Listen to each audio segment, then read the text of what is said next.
오늘의 주제는 성령 충만을 위한 영적 묵상입니다. 우리의 영혼 속에서 일어나는 서로 다른 운동을 이해하는 규칙이 있어요. 그러니까 좋은 것들은 받아들이고 나쁜 것들은 버려야 한다는 겁니다. 그러니까 사단은 대개 죽어 마땅한 죄를 지으며 전전하는 사람들에게 외형적인 쾌락을 제시하는 데 익숙해요. 또 사탄은 사람들을 좀 더 수월하게 사로잡아서 더 많은 죄와 악을 범하도록 하기 위해 육감적인 즐거움과 쾌락을 상상하도록 유혹합니다. 반면에 성령은 사단과 정반대의 역사를 합니다. 그러니까 성령은 이성의 올바른 판단을 통해 양심의 가책을 느끼도록 일깨우는 역할을 합니다. 이것은 자신의 죄로부터 부단히 정하려고 애쓰는 사람들과 또 하나님을 섬김에 있어서 날로 나아지는 사람들 안에서 일어납니다. 그러니까 이런 사람들에게 악령이 근심과 슬픔을 불러일으키고 또 거짓된 장애물들을 설치함으로써 그들로 하여금 영혼이 더 이상 자라지 못하게 하는 것은 흔히 있는 일이에요.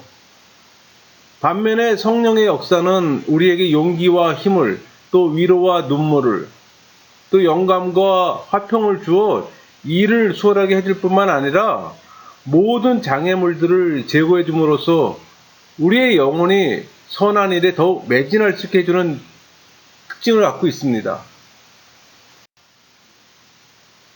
창조주 하나님에 대한 사랑으로 불타오르게 해서 또 이 세상에 있는 그 어떤 피조물도 그 자체를 위해서가 아니라 오직 만물을 지으신 창조주 안에서만 사랑할 수 있도록 역사하는 내적인 운동이에요. 그 운동으로 인해 우리의 영혼이 자극을 받을 때 그것을 가리켜 우리는 위로라고 합니다. 또 우리가 주님의 사랑에 감동되어 눈물을 흘릴 때 그것이 죄에 대한 슬픔 때문이든지 아니면 그리스도의 순환 때문이든지 또 아니면 하나님에 대한 예배와 찬양에 직접 관련된 어떤 다른 이유 때문이든지 간에 우리는 그것을 가리켜 위로라고 할 수 있습니다. 이 규칙과 반대되는 모든 것을 가리켜 우리는 황량함이라고 합니다. 그러니까 그것은 영혼의 어둠이에요. 또 분심이기도 하고 또 세상적이고 비천한 것이 이끌리는 마음이기도 하고 또 많은 혼란에서 야기되는 불안함입니다. 그러니까 믿음과 소망과 사랑의 상실을 가져다주는 유혹들이기도 합니다. 우리의 영혼이 완전히 무감각해지고 또 미지근해지고 슬퍼하게 될 때 하나님께서 우리가 분리될 때도 그것을 가리켜 황량함이라고 할 수 있어요. 그러니까 위로가 황량함의 반대이듯이 위로에서 나오는 생각들도 황량함에서 흘러나는 생각들과 정반대예요. 여러분, 황량한 시기에도 우리는 변하지 말아야 합니다. 오히려 황량함이 찾아오기 전에 우리를 인도했던 굳은 결의와 결심 위에 또 위로의 시기에 가졌던 각오 위에 변함없이 굳게 서야 합니다. 성령이 위로의 시기에 우리를 안내하고 위로하듯이 황량함의 시기에 사탄이 인도하고 권유하기 때문에 사탄의 권유를 따르는 사람은 결코 옳은 결정으로 인도하는 바른 길을 찾을 수가 없어요. 길을 잃어버린다는 거죠. 비록 황량한 시기에 우리가 일찍 결심한 것을 바꿔서는 안 되겠지만 그 황량함에 대항하여 우리의 행동을 더욱 강화하는 것이 오히려 크게 유익할 수 있습니다. 그러니까 황량함에 처한 사람은 기도와 묵상과 자기 성찰에 더욱 힘을 기울여야 해요. 자기에게 닥친 괴로움을 오래 참음으로 인내하려고 애를 써야 하는 겁니다. 또한 그는 주님의 위로하심이 곧 임할 것을 믿고 또 그 황량함을 이겨내기 위해 부지런히 힘써야 합니다. 여러분, 우리의 영혼이 황량해지는 것은 세 가지 이유에서입니다. 그 첫째는 우리가 영적 훈련에 미온적이고 또 게으르며 태만하기 때문이에요. 이것은 우리 자신의 잘못 때문에 영적인 위로가 우리에게서 거둬지는 경우입니다. 둘째는 하나님께서 우리의 가치를 시험해 보기 위함이에요. 아울러 우리가 후히 주시는 하나님의 위로와 특별한 은혜의 보상 없이도 하나님을 예배하고 찬양하는 일에 어느 정도 진보를 이뤘는지 시험해보기 위함입니다. 또 셋째는 하나님께서 우리에게 진정한 지식과 이해를 주시기 위함이에요. 다시 말해서 위대한 헌신이나 뜨거운 사랑, 눈물이나 그 밖에 다른 영적인 위로를 얻거나 보유하는 것이 우리의 능력에 있는 것이 아니에요. 우리 주 하나님의 선물입니다. 은혜예요. 우리가 진정으로 깨닫도록 하시기 위함입니다. 여러분, 성령이 우리를 지배하는 힘이 은혜라고 그랬잖아요. 그러니까 그 은혜를 우리를 지배하는 겁니다. 또한 하나님께서는 다른 사람에게 속한 것을 우리의 것으로 주장하는 것을 원하지 않으세요. 교만과 허영으로 우리의 지성이 높아지는 것을 허락하지 않습니다. 헌신이나 다른 영적인 위로에 속한 것들을 우리 거로 돌리는 것을 금하십니다. 굉장히 합리적인 거죠. 위로 가운데 있는 사람은 장차 황량한 시기가 올 때 어떻게 처신할 것인가를 생각하고 그때를 대비해서 새로운 힘을 비추게 둬야 합니다. 그러니까 위로 가운데 있는 사람은 될 수 있는 대로 자신을 낮추고 겸손한 자세를 갖도록 주의해야 하는 거예요. 이전에 하나님의 은혜와 위로하심이 없이 황량한 시기에 처했을 때 자기가 얼마나 하찮고 보잘것없는 사람으로 느껴졌는가를 기억해야 합니다. 반면에 영적으로 황량한 시기에 있는 사람은 하나님이 주신 은혜와 능력을 사용해 자신의 대적들과 넉넉히 싸울 수 있다는 사실도 기억해야 합니다. 여러분, 우리의 대적은 힘 앞에서는 약하고 우리가 의지가 박약해지면 강해집니다. 그러니까 우리가 결의에 찬 모습을 보여주면 용기를 잃고 도망쳐요. 마찬가지로 우리가 용기를 잃고 후퇴하기 시작하면 대적의 분노와 격분과 양심이 무한정으로 또 커지게 됩니다. 상대적이란 얘기예요. 그러니까 영적인 생활을 영위하는 사람이 대적의 유혹에 용기 있게 맞서서 대적이 제시하는 것과 정반대로 행하면 그 즉시 대적은 용기를 잃고 도망쳐버립니다.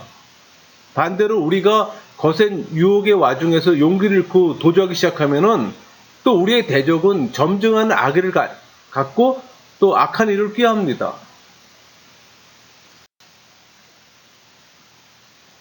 사탄은 나타나기를 꺼려하는 부정한 연임처럼 숨어 생생합니다.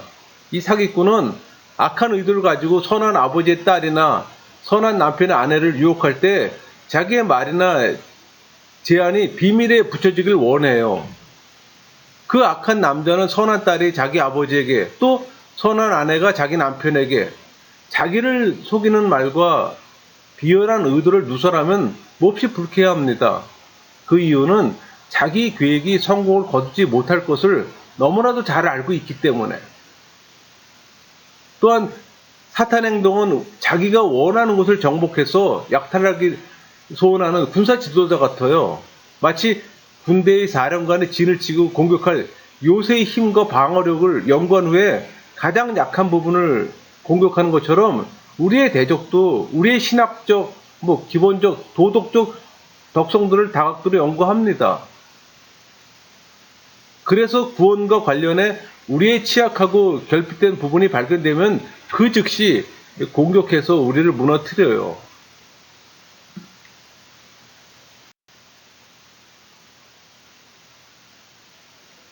우리 영혼의 진정한 행복과 영적인 기쁨을 가져오고 또 대적이 주는 슬픔과 혼란에서 우리를 자유케 하는 것은 하나님과 그의 천사들에게 속해 있습니다. 외형상의 심각한 이유들과 교활한 수단들 그리고 끊임없는 속임수를 제시함으로써 그 기쁨과 영적인 위로에 대항해 싸우는 것이 사단의 본성입니다. 또한 광명의 천사로 가장해서 처음에는 우리의 영혼과 협력하는 척하다가 결국에는 자기를 위해 일하는 것이 악한 자의 특징이에요. 처음에는 선하고 거룩한 생각을 제시하다가 나중에는 조금씩 우리의 영혼을 자기의 숨겨진 속임수로 끌어들여 자기의 목적을 달성하려는 것이 사단의 특징이기도 합니다. 그러니까 시험에 빠진 사람은 자기에게 제시되었던 선한 생각들이 언제 어떻게 발전되었는지를 나중에 검토해보는 것도 필요합니다. 그 생각들의 처음은 어떠했는지, 또 어떻게 자기가 누렸던 행복과 영적인 기쁨에서 조금씩 타락해 마침내 그릇된 생각을 갖게 됐는지 생각해 볼 필요가 있다는 얘기예요. 또 이렇게 터득하고 주목하게 된 지식과 경험을 가지고 앞으로 대적의 상습적 속임수에 대응해서 스스로 경계하는 것도 바람직합니다. 그래서 경험은 소중한 거예요, 여러분. 똑같은 일을 반복해서는 안 되잖아요. 영적인 성장을 하고 있는 사람들에게 성령의 행동은 마치 물방울이 스폰지에 떨어지는 것처럼 부드럽고 가볍고 달콤합니다. 반면에 사단 행동은 물방울이 바위에 떨어지는 것처럼 날카롭고 시끄럽고 혼란스러워요.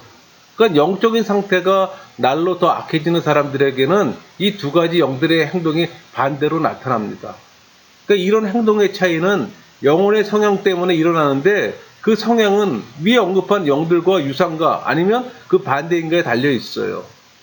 그러니까 영혼의 성향이 영들의 성향과 반대일 경우 영들이 시끄럽고 소란한 잡음을 내며 영혼에 들어가기 때문에 쉽게 발견됩니다. 반면에 영혼의 성향과 영들의 성향이 비슷하면은 사람이 열린 문을 통해 자기 집에 들어가는 것처럼 소리 없이 들어갑니다. 여러분, 영적 묵상 훈련 방법은 보통 4단계를 거쳐서 이루어져요. 첫째는 하나님의 사랑의 빛 안에서 자신의 죄를 깊이 묵상하는 겁니다. 여러분, 영적 생활에서 죄에 대한 인식은 엄청 중요해요. 시작입니다, 여러분. 우리가 성령 세례 받는 것도 죄의 인식에 대한 시작입니다. 은혜 받는 것도 마찬가지예요. 모든 영적 생활의 시작은 죄입니다. 그러니까 죄에 대한 깊은 묵상이 이루어지지 않고서는 영적 생활에 들어갈 수가 없어요, 여러분. 둘째는 그리스도 생애에 초점을 맞추는 겁니다. 예수님은 우리의 구원자잖아요. 그러니까 예수님을 깊이 묵상한다는 것은 그 또한 영적 생활에서 핵심이에요. 셋째는 그리스도의 죽음입니다. 그리스도 죽음에 초점을 맞추고 또 마지막에 넷째는 그리스도의 부활에 초점을 맞추는 거예요. 여러분, 묵상의 핵심이 예수 그리스도입니다. 설교도 예수 그리스도예요. 그러니까 영적 생활의 모든 복음도 그리스도잖아요. 그러니까 모든 것이 예수 그리스도입니다. 그러니까 우리는 우리의 끊임없는 불순종과 하나님의 무한한 자비하심을 더욱 깊이 묵상할 필요가 있는 거예요. 예수님에 대한 묵상이 없다? 그건 영적 생활을 전혀 하지 않는 겁니다. 우리는 예수님 생애에 대해서 더욱 깊이 묵상해야 하는 겁니다. 그건 반복적으로 계속적으로 이루어져야 되는 거예요. 그럼 더 깊은 묵상을 할 수가 있는 겁니다. 그 생애가, 예수님의 생애가 우리에게 예수님의 발자취를 쫓아갈 수 있는 길을 제시하기 때문에 우리는 예수님 죽음에 대해서도 보다 충분하게 묵상을 해야 합니다. 그것이 우리를 자유하게 하기 때문에. 그러니까 우리는 예수님의 부활에 대해서도 더욱 심오한 경험을 해야 합니다. 그것이 범사에 그리스도께 순종할 수 있는 힘을 주기 때문에. 마치겠습니다.